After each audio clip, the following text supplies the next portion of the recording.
Bienvenue dans le monde de Tada. Bienvenue dans le monde de Tada. Je suis en tenue hivernale pour ce super achat manga, voilà, du mois d'octobre, début novembre. On est parti tout de suite. On va commencer tranquillement par Crunchyroll, la Sainte Trinité. Hein. Il y a souvent des mois où c'est ça, c'est-à-dire Chainsaw, Kaiju et Dan Dadan. Donc rapidement, voilà, Kaiju numéro 12, j'ai rattrapé où j'en étais au niveau des chapitres, donc c'est sympa, moi j'aime bien. Chainsaw Man, je me garde encore un tome avant de lire tout l'arc d'un coup. Je m'étais arrêté au tome 13, je crois, de mémoire, donc là je vais tout relire jusqu'au tome 17, parce qu'en fait, chapitre par chapitre, sur manga plus là, je trouvais ça illisible, je comprenais vraiment rien, alors je pense que je vais tout relire d'un coup, ça sera plus simple pour moi. Et Dan Dadan avec ce tome 14 qui assoit son autorité comme étant probablement actuellement la meilleure production du Jump. Voilà, tout Jump confondu, c'est-à-dire que c'est devant pour moi tout le reste du Jump. Voilà, très très largement. C'est effarant à quel point c'est bien, et ceux qui ont vu l'anime, bah, vous voyez très bien de quoi je veux parler. J'ai avec Glénat Full Night tome 8, petit tome de transition pour possiblement le lancement du peut-être avant-dernier arc ou dernier arc, je sais pas. Tome sympa, personnellement je suis un peu ennuyé sur ce tome, mais on en reparlera dans le top flop. Ça reste une super série. On a ensuite les Dream Team, donc 17, 18, 19, 20, 21, 22... j'en ai d'autres là, donc 23, 24, 25, 26, 27, 28. Le 29, 30 étant indisponible, rupture de stock. Donc je vais m'acheter les autres aussi, mais si jamais vous avez le 29-30 chez vous, je suis preneur, mais peut-être que Glénat va vont les réimprimer. Bref, très très sympa Dream Team, ça prend vraiment encore avec les tomes qui avancent. Et je trouve que c'est une très bonne série de sport et que on devrait la mettre un peu plus en avant en fait dans l'écosystème des séries sportives. Ki-un, on a eu le DRCL tome 3, donc qui continue à réadapter la nouvelle de Bram Stoker sur Dracula. J'ai bien aimé ce tome 3, je trouve que graphiquement parlant, il est vraiment parti dans des sphères qui gèrent très très bien Sakamoto à ce niveau-là. On est vraiment quasiment sur de la peinture par moment, sur du surréalisme, sur plein de trucs qui sont très très cool. Et moi j'aime beaucoup Dracula, je le vois plus comme une espèce d'artbook scénarisé que vraiment un récit pur. Donc voilà, j'aime bien.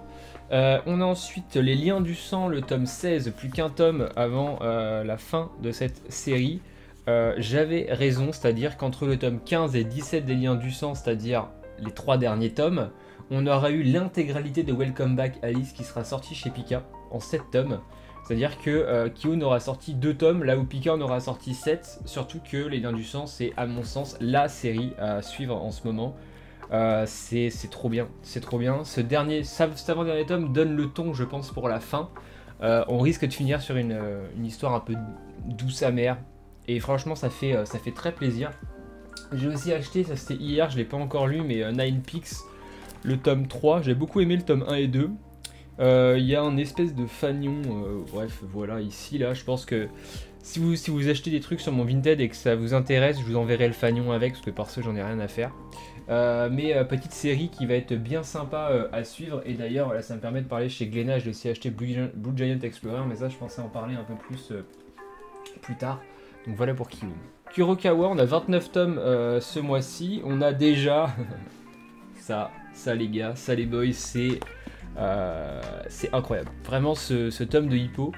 Cette dernière saison, cette saison 6, je sais pas ce qui s'est passé dans la tête de Morikawa. Il s'est dit, ok, mon manga il était super bien avant, c'est un des meilleurs mangas de sport qui existent, mais ça me suffit pas, j'ai envie d'écraser la concu. Voilà, donc là il est en train littéralement d'aplatir tout le reste. Je pense qu'à l'heure actuelle, en manga de sport qui sort tous les X de temps, je pense que c'est la meilleure chose du marché sur les mangas en cours. Je compte pas Slam Dunk et la réédition. En dehors de ça, je pense que Hippo, c'est actuellement le meilleur manga de sport en cours de parution. J'ai du mal à voir un autre manga de sport qui lui arrive à la cheville. Ouais, il y a Aoashi dont je vais reparler après, mais pour moi c'est moins bien. Enfin, c'est très bien, mais c'est moins bien que Hippo. Il y a Ace of Diamonds que j'ai pas encore lu. Mais je doute que ça arrive à la cheville d'Hippo. Il y a Blue Box, mais bon voilà. Ouais, donc Hippo, exceptionnel. Et j'ai ensuite, enfin, ça y est, ils sont de retour chez moi, acheté de l'intégrale de Vinland Saga. J'ai trouvé un lot d'intégrales. Donc on est reparti pour lire Vinland. Vinland qui est une série qui divise pas mal pour son propos et pour ses différents arcs. C'est un peu gore ça, on va peut-être pas montrer ça à tout le monde. Et qui divise un peu sur ses différents arcs. Alors pour l'avoir déjà lu et le relire, je trouve que Yukimura est très très fort dans sa narration, parce qu'en fait dès le tome, je crois 2 ou 3, il nous présente, et il y a des phrases des certains personnages qui vont être réutilisés et remis au goût du jour dans les tomes 26-27. C'est-à-dire que le mec au tome 3, il savait déjà ce qu'allait devenir son perso, alors c'est normal, mais il savait déjà ce qu'allait devenir son perso et ce qu'il allait dire probablement dans les derniers tomes, et il est beaucoup trop fort pour ça. J'en suis actuellement au tome 5 de ma relecture. Je pense que le premier arc est peut-être un des moins bons à voir à la relecture complète, mais en tout cas très très hâte de retourner sur cet arc là, pour ceux qui s'en rappellent. Cet arc il est absolument génial. Bref, Vinland Saga pour moi c'est un must-have pour tout le monde devrait avoir Vinland Saga chez lui et le lire. C'est un des meilleurs mangas en cours et tout court d'ailleurs qui existe, et d'ailleurs il sera à Angoulême. Je sais pas si je serai à Angoulême, mais en tout cas l'auteur il sera, et il fera masterclass et tout, donc ça va peut-être me motiver à lire Angoulême juste pour ça, hein. On verra. M avec Mangetsu, bah là on en parlait, Awashi avec son tome 24, le match avance contre, je sais même plus c'est quoi le nom de l'équipe, bref, contre une personne qui a plus ou moins les mêmes habilités que Ashito, mais en mieux. C'est sympa. Alors, vous voyez, vous rappelez quand j'ai commencé Awashi, je fais une petite aparté, mais j'avais un petit peu bombardé les 15-16 premiers tomes, vraiment j'avais du mal à m'arrêter. Et depuis ce match contre un personnage qui s'appelle Trepon, je vais pas, voilà, pour ceux qui ont lu le manga, vous voyez de quoi je vais parler. Depuis ce match-là, j'ai perdu un peu de mon intérêt pour Awashi. Alors, je trouve ça toujours très très très très bien. C'est vraiment, pour moi, c'est une des meilleures séries de sport qui existent sur le marché, toutes séries de sport confondues. Je pense que c'est très facilement dans un top 7-6, peut-être même top 5 des séries de sport. Mais ça dépendra des gens évidemment. Mais je sais pas, j'ai perdu un peu d'intérêt là. J'ai besoin de. Alors, est-ce que c'est parce que les tomes, je les lis trop, je les lis plus à la suite, et du coup, il faudrait que je lise le match en entier pour vraiment être dans l'ambiance, ou est-ce que, je sais pas, à voir. Donc, je les garde parce que j'aime beaucoup, mais je sais pas trop comment ça va évoluer. Par contre, voilà, petite déception, on va parler de Land, le tome 9. Toujours Land, je peux pas vous montrer d'image parce qu'en fait ça spoilerait ceux qui... Ouais, peut-être, voilà. Il y a de moins en moins de décors, il y a de moins en moins de trames, il y a de moins en moins de dialogues, il y a de moins en moins de traits dans les personnages. Plus la série avance, plus je trouve qu'elle perd en qualité. On avait une première partie de Land qui était exceptionnelle. Beaucoup de cliffhanger, beaucoup de scénaristiquement parlant, beaucoup de trucs très intéressants. Et depuis le tome 7-8, je crois, je pique du nez à chaque tome quasiment. Il se passe plus grand chose et j'attends de voir où ça va nous mener, parce qu'il reste que 2 tomes. Mais j'en avais déjà parlé, pour moi c'est une série qui, quand je l'aurai terminée, sera revendue, parce que je pense qu'une fois passé la première lecture, à part si on a vraiment kiffé la série, etc., je vois pas trop l'intérêt. Mais ouais, le dessin devient vraiment... je sais pas. Je trouve ça dommage en fait cette perte de qualité globale de l'œuvre sur le long terme. Et je pense que je suis pas le seul à penser ça, mais ça reste une bonne série à découvrir. Petit bémol par contre, ça commence à piquer les 10 balles par tome, mais il n'y a que 11 tomes, finalement. Service presse avec des guillemets, enfin si, c'est un service presse en fait, complètement un service presse. Il s'agit du nouveau manga de chez Nine Editions, donc c'est ceux qui m'avaient envoyé Corvax Stigmata, que je trouve toujours excellent d'ailleurs. Cette fois-ci, il s'attaque à un manga qui s'appelle Il Manga Milione. Milione. Ça veut dire le million manga. Non, je sais pas. C'est grosso modo un mix entre Rin, Bakuman et Hitman, je crois, de Koji Seo. On va voir un Européen qui va aller au Japon pour vivre sa passion et du coup dessiner du manga, voilà, dans une équipe avec un auteur assez réputé au Japon, mais pas réputé en mode jump, réputé en mode le mec est quand même chill, il sort ses mangas à temps, mais il n'y a pas de burn-out, il n'y a pas de crunch, il n'y a pas de ces trucs là. Et c'est un manga qui pour le coup, je trouve, transpire la passion de la création du manga. C'est un manga qui est très, pas, je veux dire, pas pointilleux, mais si vous aimez les mangas sur les coulisses, ça peut être intéressant parce qu'on a le point de vue d'un Européen, même si c'est dessiné par Tatsuya Ihara, qui est du coup, je pense, un auteur japonais. Mais on a ce point de vue d'un mangaka européen qui arrive du coup au Japon, donc il est un peu... voilà, il est tout niais, etc. dans sa découverte de ce monde, et il va forcément aller avec quelques petites désillusions, mais ça reste un manga qui est très positif. Ça montre que oui, c'est possible de faire du manga de manière respectueuse de ses employés, et juste pour ça, j'ai bien aimé en fait le propos.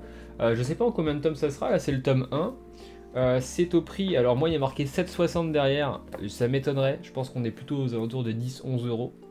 Je pense qu'il y a eu un problème d'impression là-dessus, mais si c'est vraiment un 7,60, allez-y, hein, parce que pour le coup c'est du grand format lézard noir un peu. C'est plutôt qualitatif, le papier je l'ai plutôt bien aimé, bon il est légèrement transparent, mais en vrai ça se ressent pas.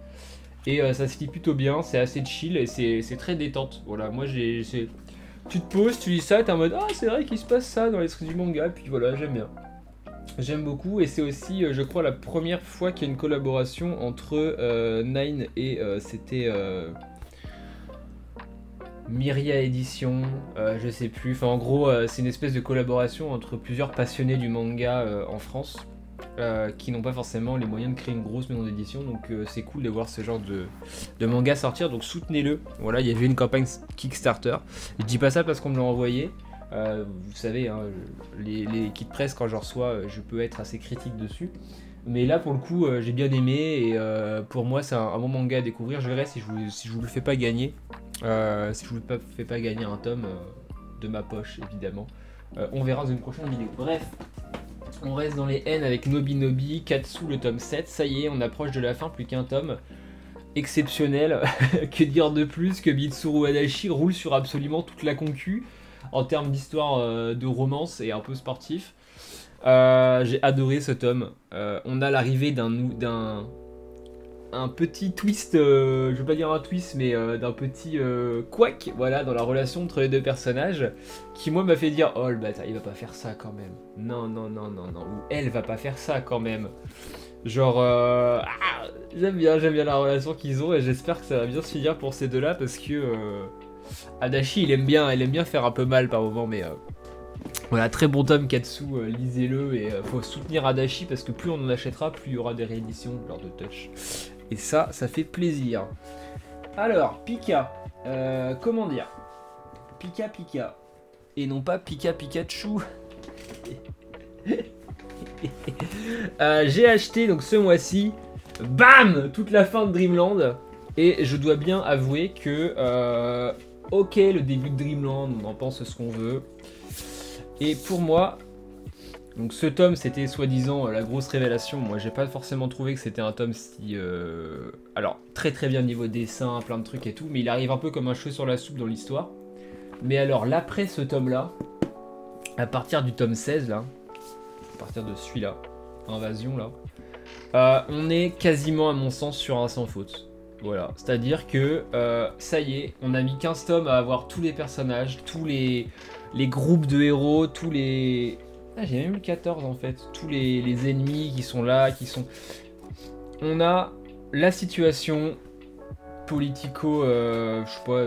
Oh là là, puis c'est magnifique, en plus c'est tellement bien gratté. Bref, on a tout qui est posé, et à partir de ce tome-là, donc la fin de l'arc Celestia Fest et autre chose... Excellent, mais excellentissime, vraiment, c'était trop bien. Et en plus il y a ce super tome qui s'appelle Anus, que moi j'ai adoré. Non bref, en gros, très très bien. Et alors ces 3 derniers tomes là, pour ceux qui ont lu, vous savez, oh qu'est-ce que c'est bien. Non franchement, Renaud Lemaire il est impeccable. On est vraiment sur manga top qualité, voilà. Et puis on en a pour notre argent, hein. C'est ça que je dis pas, mais... Quand tu commences à lire un Dreamland, t'en as pour 1 heure, 1 heure et demie, et je peux t'assurer qu'à la fin des 1 heure, 1 heure et demie, t'es content d'avoir payé 9 balles ton tome, hein, parce que là t'as des trucs à lire, hein, c'est pas l'Inde. Hein. Bref, et ensuite Drifting Dragons, le tome 16, nouvel arc qui est lancé avec, bon je peux pas vous spoiler réellement, mais voilà, une petite infection qui arrive sur un des personnages.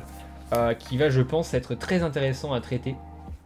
Il y a toujours un manga absolument magnifique dans les dessins, c'est vraiment, c'est trop beau.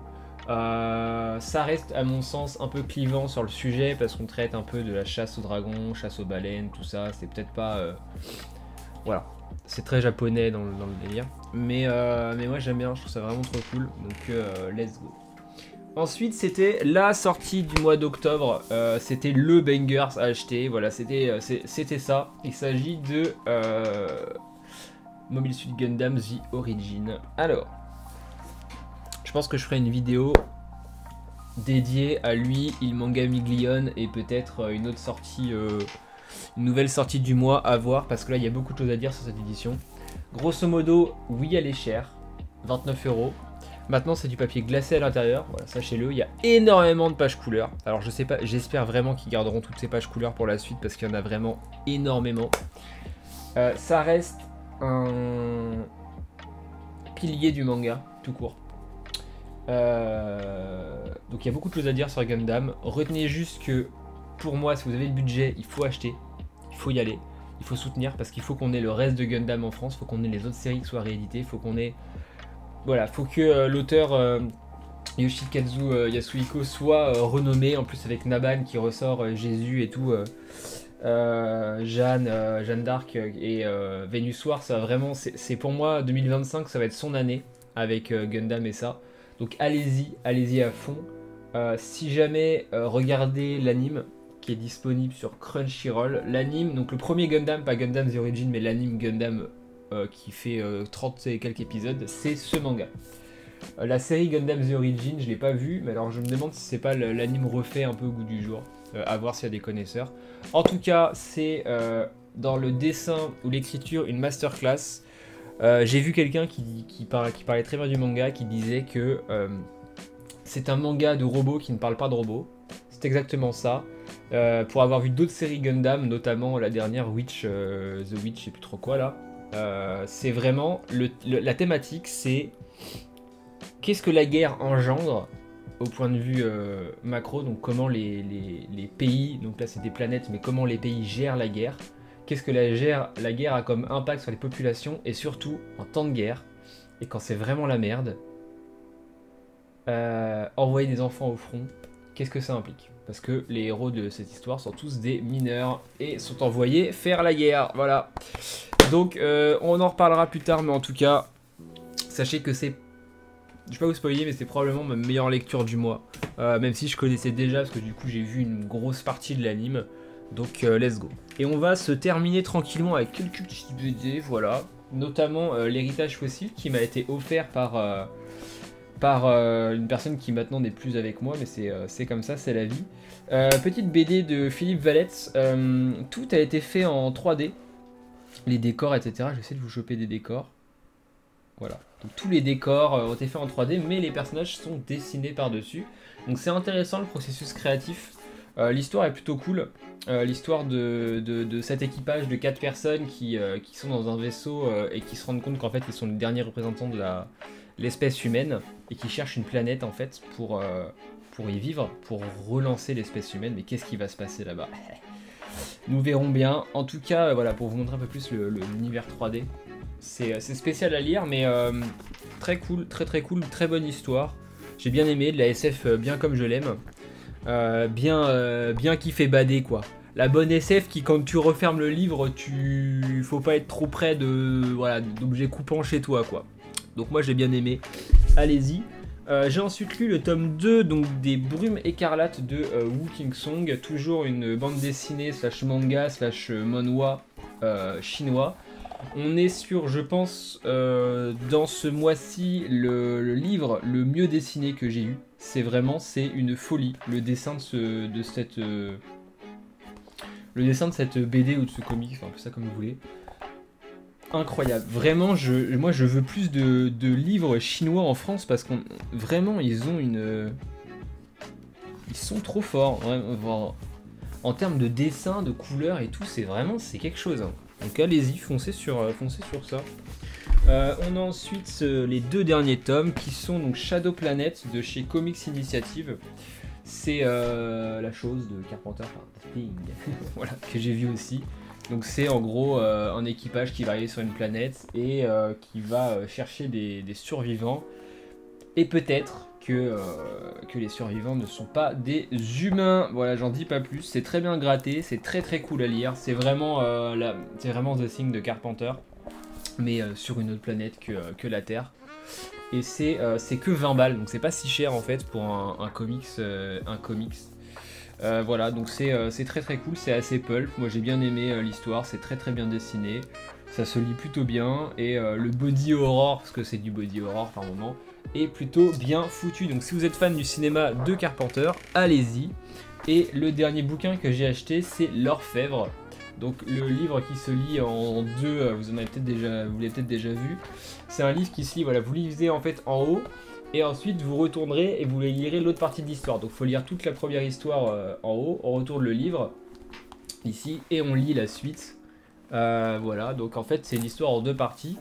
Si jamais vous l'achetez, je vous conseille de lire cette histoire-là en premier, et ensuite celle-là. Parce que vous avez des éléments dans cette histoire qui vont, si jamais vous avez lu elle d'abord, vous allez avoir été spoilé certains trucs dans celle-là. Même si ça reste intéressant, c'est écrit par Aurélien Loz, c'est uniquement dessiné au stylo bic. Donc voilà, pour vous montrer un peu la qualité des planches, c'est très très bien gratté. C'est l'histoire d'un policier qui va enquêter sur le meurtre de...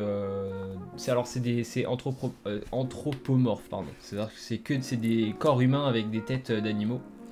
C'est l'histoire d'un policier qui va enquêter sur l'assassinat d'une personne dans un environnement en proie à la révolution civile. Il y a beaucoup de morts. Voilà, c'est la révolution, ça se passe à notre époque, mais c'est comme si on était pendant la prise de la Bastille, quoi, concrètement. C'est vraiment sympa. Alors moi, pour le coup, cette histoire-là, je l'ai bien aimée, mais celle-là, une fois qu'on a l'intrigue de la première, est vraiment très très cool, parce qu'il y a vraiment une dimension politique et une dimension thriller qui est très intéressante. Donc pour moi, allez-y, ça coûte 25 €. Vous avez deux histoires en une, ça prend vraiment du temps à lire, c'est très très bien dessiné, très cool. Donc ça pour moi c'était vraiment le truc, la BD à lire ce mois-ci. Voilà, donc j'espère que vous avez apprécié cet achat manga. On se retrouve très vite pour... Enfin très vite, dit-il après avoir fait un mois d'arrêt. On se retrouve très vite pour d'autres vidéos. Voilà, d'autres achats, d'autres trucs. Bref, je vais pas vous embêter plus que ça. Je vais essayer de sortir un top flop. Bref, je m'en fous, on s'en fout comme d'hab, on s'en fout de toute cette histoire. Je vous dis à la prochaine.